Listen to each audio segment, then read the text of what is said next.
in answer to your question, this is a roundabout answer, but about 2 weeks before he died, my father gave me a book. And the book was a book by Camus, who was one of his favorite writers. My father, after my uncle's death, went through a period of kind of reassessment of his own sort of relationship with God and with the Catholic Church and religion. And he never rejected the Catholic Church. He always embraced it. But he began to look for meaning in other areas, in poetry and in Shakespeare, and particularly in the existentialists. So and one of the existentialists was Camus. And Camus had written this book called The Plague. My father gave it to me, and he told me with this kind of peculiar intensity, I want you to read this. And he always gave me stuff to read and poetry and stuff, but he said this with this directness that after he died, I ended up reading that book about 3 times, trying to figure out kind of what the message was that he was trying to give me.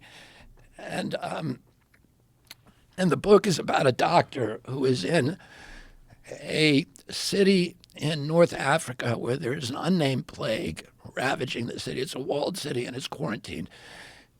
And the plague is something nobody's ever seen before. And most of the people who get it are dying.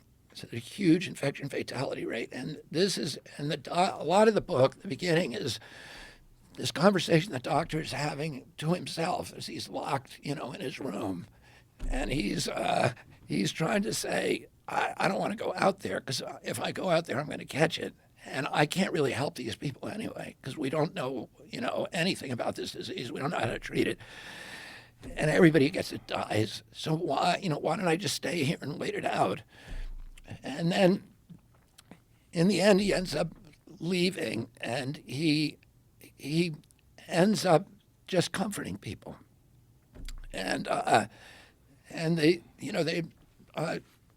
Camus was an existentialist, which are kind of the legatees of the Greek and Roman tradition of Stoicism.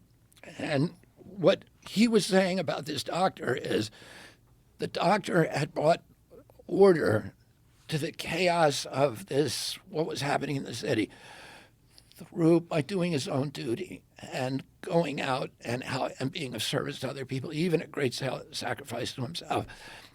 And the iconic hero of Stoicism is Sisyphus.